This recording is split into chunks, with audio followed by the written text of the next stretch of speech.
กันอย่าอิงแบบพันนั่งดีๆนะก็สิเก่าผมให้น้องพี่น้องเป็นดังไปหาไผพี่มายืนพี่ไปยืนเอื้อยเก่าให้ไม่ต้องนั่งที่สระบ่ต้องนั่งดอกเอาเบิ้งสิเก่าเป็นอยู่วะบ่เคยเก่าให้ไผสบายดีปะลูกมั้งโอ้ยคอยเห็ดเนี่ยครับสบายดีป่าลูกสบายดีป่าลูกเอาเอื้อยเก่าให้ซึกอยู่FCบอกว่าเก่าผมให้ร้านดีๆในบ่าวสุกเอ้ยมุนมัดแทนเพิ่นมาเมื่อนี้สิให้น้ำเคียงเราเป็นคนเก่าให้ได้บ่เคยเก่าให้ไผเคยเก่าให้ไผอีดึงก็บ่เคยคือเก่าให้ตัวเองให้ได้เก่าให้คนอื่นแห่งสบายสบายจังได้เก่าหยากินหยาผมยิงบ่อีหยาเอาเก่า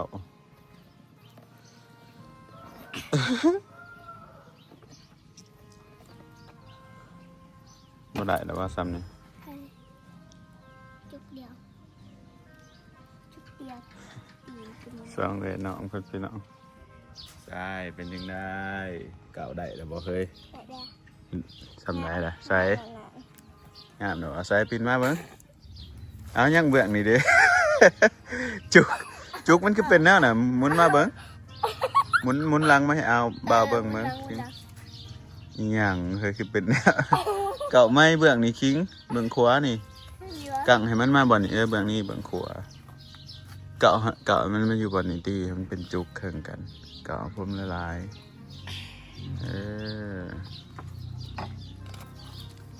วันนี้เฮาสิมาแจงเด้อพี่น้องสบายดีกับทักทายสบายดีสวัสดี FC สุขุมสุขคนเด้อมื้อนี้บ่าวสุขสิมาแจ้งว่า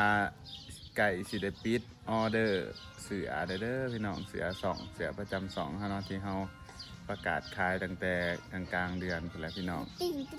ก็ฝากอุดหนุนบ่าวสุขในเด้อตัวหนึ่ง450 บาทพี่น้องร่วมส่งฮอดประเทศไทย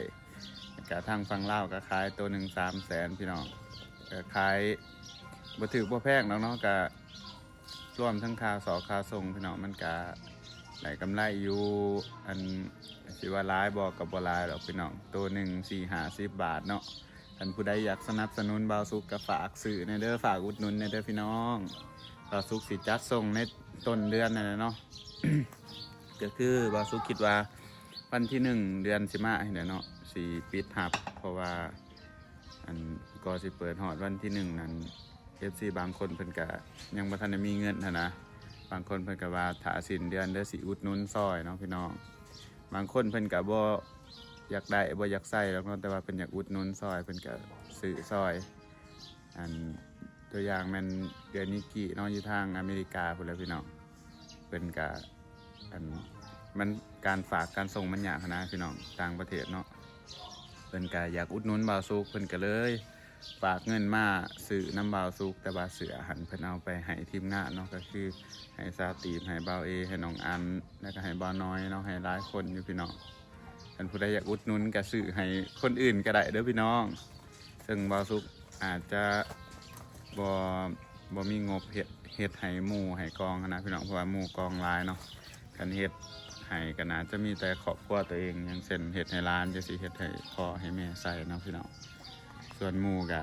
ให้อุดหนุนเอาเด้อให้อุดหนุนเอาแท้ ก็มีหมู่หลายคนอยู่เนาะพี่น้องอุดหนุนแท้มีสาวลิตามีสาวตีเพิ่นก็อุดหนุนแล้วก็เมื่อวานนี่ไปเล่นกับสายแววกับเอื้อน้ำแหนมเพิ่นก็อุดหนุนเนาะคนน่ะโตพี่น้องบ่าวสุขบ่เอาแพงเนาะคันหมู่ตัวเองบ่าวสุขเอาทอขึ้นก็คือเอาตัว200,000 กีบพี่น้องขายให้หมู่ตัวเองก็เป็นยังขายให้ FC คือแพงกว่าก็คือมันรวมทั้งค่าส่งแน่เนาะพี่น้องแล้วก็บ่าวสุขก็อยากได้กำไรแน่เนาะถ้าผู้ใดอยากสนับสนุนก็จังซื้อก็ได้เด้อพี่น้องจะได้แล้วบ่อันนี้เรื่องเสือเรื่องแพะเฮาก็บ่ได้บังคับเด้อพี่น้องผู้ใดมีจิตใจอยากอุดหนุนจังซื้อให้เอาซุปเบิ่งเนาะค่ะใส่งามได้เนี่ยนี่มันก็ดูเป็นระเบียบหน่อยนึงใส่ปิ่นหนามาดู ปินหนามาปินมาดีๆปินมาหาบ่มันอยากเป็นจากไหนมันอยากเป็นเบบีเอา น้ำคิงเก่าเองเมื่อวันนี้เอาเก่าผมงามๆน้ำคิงหันใหญ่แล้วพี่น้องเป็น8 ปีแล้วนะเป็นกระเก่าผมเองเป็นส่วนสายปานหันยังหน่อยอยู่กำลังเหลือมเห็นหูอันนี้ หาอีหยังกับบ างคนอาจจะบ่ฮู้อันนี้ลูกอ้ายบ่าวสุกเด้อพี่น้องอันนั้นลูกเอื้อยบ่าวสุกเป็นหมู่กันนะเดียวนี่ เก่าผมตัวเองคืองามแต่ว่าเก่าคนอื่นคือแบบตรุดตริด เกะวัวขนาด น้ำคิงเก่าผมเป็นอยู่เด้อพี่น้องสายป่านบรรณาเฮียนเฮ็ดคือเอื้อยเด้อนี่เบิ่งแนวนี่เจ้าก็เก่าผมเจะเองอย่าให้มันปึกสึกชนะหันเด้อแอบเฮ็ดบ่งามก็อย่าเฮียนเก่าได้เห็นบ่ได้คิงแล้วเฮ็ดเด้เบิ่งติล่ะ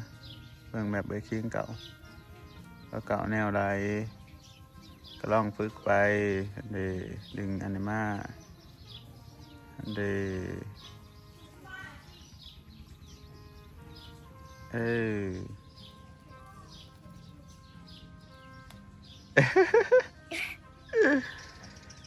ไปพี่น้องเดี๋ยวบ่สุกสิพาไปเบิ่งเขาในหน้าก่อนเนาะ แต่ในที่สุดเราก็กะไอ้ไข่ ในที่สุดแล้วก็เก่า พี่น้องมื้อนี้ว่าสุกสิพาไปเลาะเบิ่งตะกร้าอีกเนาะไก่สิได้ดำหน้าได้เด้อพี่น้องเอ้ยข้องถาฝนกับบ่ตกเทื่อขนาดว่าหน้าบ่สุกมันเป็นหน้าให้ใหญ่แบบมันหน้ามันบ่ค่อยแรงนะมันหน้ามันอยู่เป็นยังตอนนี้บ่ได้เป็นไงปีนี้แรงแฮะเนาะทั้งปีฝนบ่ตกเทื่อ อาซุกับพี่เนี่ยสิบอก บอก เขาเคยฮะมันบ่ทนทานซ้ำเคยกินสมบักม่วงอยู่หานแม่ไอ้เนาะบักม่วงมันกะแข็งเห็นไปเห็นมาแขวออกเกือบลงถ้วยแจว เดี๋ยวพี่น้องเสือซ่องกาซินี่ไลน์แบบเด้อผู้ใดสนใจทักID ไลน์ด้วยว่า Facebook ด้วยว่าเบอร์ WhatsApp ก็ได้เนาะผู้ใดสะดวกทางใดก็เอาสุกสิทิมมา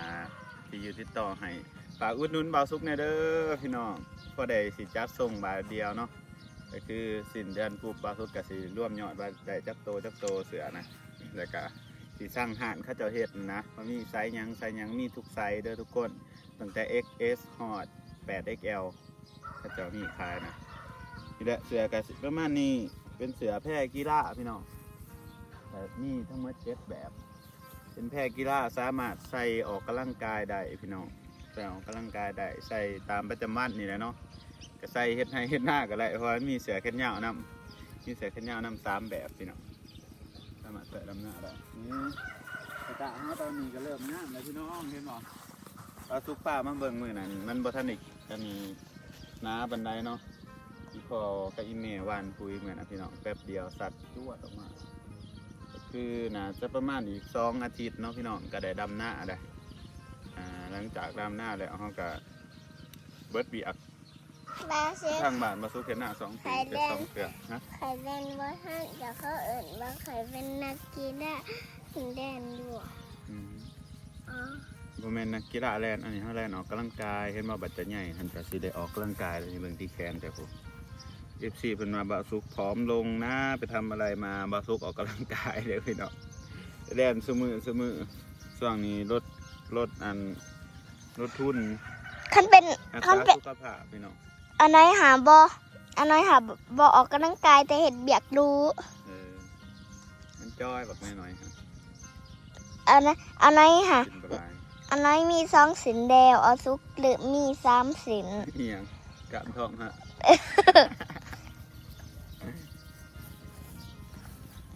ไปไปเลาะหัวหน้าไป ย่าง ไปเด็กๆไปเอาหัวห เชี น้าย ร์ ไป ไอ้ นั่งสิ เอ้า บาสิเพื่อนไหม ย่างเชียร์ คลิปนี้ก็บ่มีหยังเด้อพี่น้องมาเลาะ กับต้นหลานไปดินหัวหน้าไปเฮาไปพี่น้องพ่อแม่พี่น้องไปเลาะหน้าก่อน หัวหน้าอ่ะบอ พุ่นแล้วไปลินเดี๋ยวพุ่นเลยหน้าเฮาก็มีทั้งหมด1 เฮกตาร์พี่น้อง6 ไร่หน้าบ้านเฮา อุปุ อันวัดติดว่าหน้าทงนี้น้ำท่วมนี่น้องพี่น้องครับบ่อนนี่ได้เป็นตะยู บรรยากาศอยู่หน้าบ้านมันก็งามเลย ยักษ์บ่อีปี บรรยากาศมันดียามแรงคำมานี่แบบดีคนละแบบกับหน้าทงนั้นเนาะพี่น้องหน้าทงที่เขาไปสื่ออยู่บ้านน้องดูนั่นแหละเสียอย่างเดียวคือน้ำท่วมรายกามันบ่มีทางออกเนาะซึ่งปัญหาใหญ่เลยแหละพี่น้อง น้ำท่วมกับทางออกมันยากก็จะแบบเฟอร์เฟกเลยปลูกเขาก็หลายๆฮะอีพ่อแล้วตัดหญ้าที่ตัวนี้ถ้ากันตัดหญ้าบางทีพี่น้องน้ำจนบ่มีต้นแมลงคักเนาะปีนี้ดีไซน์กระแหลงคือกันเด้อพี่น้องเลยเป็นน้ำปีมันเนาะ กะปิ บางปีกับถ่วมแต่หัวปีคือปีกายนี่ถ่วมย่ำนี่แล้วน้ อินเดียมายิงจากทางมา ำไปเอาบกม่วงไปเอาบกม่วงไปกินปะไปดิพุ่นอยู่พุ่น ต้นแซ่บเอาต้นหวาน กินกับร้านแต่ละมื้อแต่ละเดย์จักสิไปใส่ออกนอกบ้านก็เบิดเงินพี่น้องเอ้ยไปแต่ละเชือก็ได้ ออกดอกบานกระบึกตู บรรยากาศมันเกิดอันนี้เนี่ยพี่น้องปีนี้มันอยากแรงแน่ก็ได้ถ่ายคลิปมันเกิดบ่ค่อยมีแนวถ่ายใหม่ๆขณะมันจำเจพี่น้องเป็นฝนตกยังมาเขาได้เห็ดได้ย่าง เตรียมสีดำหน้าบ่ไปเห็ดนั่นเห็ดนี้บ่มันก็เปลี่ยนไปตามอันนั้นนะมันก็พอได้มีคอนเทนต์ไปเรื่อยๆอันนี้ฝนบ่ตกเป็นเดือนพี่น้องอิหยัง ต้นแซ่บ ต้นแสบบักม่วงซะบ่ใช่มันมีซะบ่งามันฮักได้บ่เอาหรอกมันยังหน่อยอยู่มันบ่ทันอันนี้หน้าทงนี้เฮามีครบเบิดทุกอย่างเด้อพี่น้องเอ้ยครบเบิดทุกอย่างแล้วโมโหคือกันมันเขามาเยี่ยงหอยเขาปาดติดบ่ปิดเอาโลดปิดเอาเขาปาดได้ฮะหน้าทงนี้มีบักม่วงมีต้นบักกล้วย มีน้องสาปลาเฮ้าน้องสาปลาตัวนี้ก็เลี้ยงปลานิ่นปลาปากปลาหลายอย่างนะพี่น้อง4-5,000พอละเด็กกระปูก็บกเผา เลยหายเด้อ อีกจักหน่อยนี่มันก็เป็นระบบเผา หาย ทำมัน เด้ เด้ อ อ ป่านนี่แดดปลาไปกิน จะเพศเนี่ยเนาะ เอ้ย มันสิอันนั้นมันสิเน่าถิ่มไปเมื่อเฮ้าหากันเมื่อมีครบทุกอย่างกบกระทันก็มี บักกระทันเลอะบัก บักกล้วยก็ซ้ำสิกินพี่น้องเอ้ยเรือเฟือบ่เคยซื้อบักกล้วยกินจักเทื่อเพราะตั้งแต่ปลูกบักกล้วยเบิ่งเด้อพ่อเกือที่2เกือที่3เกือที่4เยอะแยะเป็น10เป็น20เครือนะพี่น้องจักหน่อยบักพร้าวเป็นนี่ก็โอเคเลยล่ะบ่ได้มีแต่ซ้ำนี่เด้อบักกล้วยครับพี่น้องมีทุกแจทุกหน้าปลูกอ้อมเลยปลูกฟังนะก็บักกล้วยเห็นบ่ปลูกหน้าเฮานะครับพี่น้องกล้วยซ้ำสิกินแล้วนะบ่อึดบ่อยากมากล้วยนี่บักม่วงก็มีพอกินหน่อไม้ก็มีพอกินพี่น้อง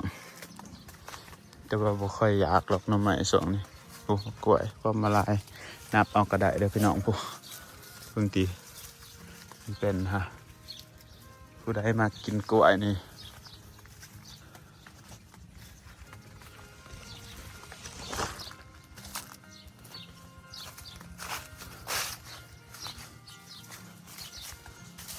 พวกนั้นไปใส่วะคือบ่เห็นวะไปใส่วะคือบ่เห็นวะเอ้ามันอยู่ใส่วะมันอยู่ใส่วะเอ้าพี่น้องสายป่านกับน้ำขิงไปใส่วะบ่เห็นนะเสียงน้ำขิงอยู่ใส่อ่ะนะ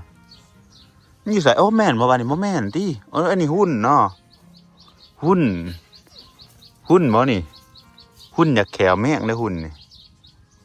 หนิงเป็นหนิงเนาะยังอันนี้บ่แม่นสายป่านเนาะบ่แม่นสาย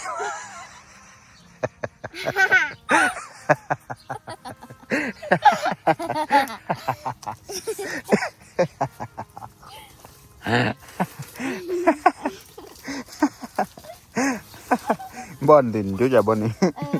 ขึ้นหน่อย เป็นดินเป็นหุ่นปั่น โอ้ยเด็ก บักม่วงเด็ดมาอีกแล้ว ๆเด็ดทีแล้วมันสิเน่าถิ่มดีกว่านี่มาพี่น้องใหม่เอาพี่น้อง เดี๋ยวมันสิเน่าเบิด เออ เดี๋ยวมันสิ จักหน่อยหมักหมี่ก็เป็นเด้อนี่โกบักหมี่เฮาอีกปีหนึ่งสองปีฮะ เดี๋ยวมันสิเน่าเบิดหมากวะ แม่นบักหุ่งก็มีมะเขือก็มีครบทุกอย่าง บักม่วงซ้ แต่ว่ามันสิเป็นคือบ่เขียวแน่พี่น้องฝนบ่ตก เป็นคือแบบแรงๆเนาะถ้าฝนตกมานี่ก็งาม แม่เบิ่งทุเรียนบักได้หลายหนึงเฮ้ยเอามาถึงนี่โอ้กินแม่นี่ทุเรียน กินแม่จ้ะ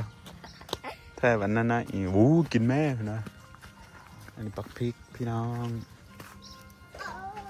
อ้าวคลิปนี้ก็พาพี่น้องเลาะเบิ่งบักพริกบักเขือ บ๊ายบายเจอกันใหม่คลิปหน้าบ๊ายบาย บ๊ายบายบ๊ายบายมองนี้เอาหน่อยมองนี้เอาหน่อยมาเห็ด หันหลังบ้างค่ะ ใครสิไปเฮ็ดร้านเนี่ยนะอ้าวคนหักร้าน ปัจจุบันแขวบ่เรือเพราะอัน กินต้มน้ำ อ่า นี่แหละ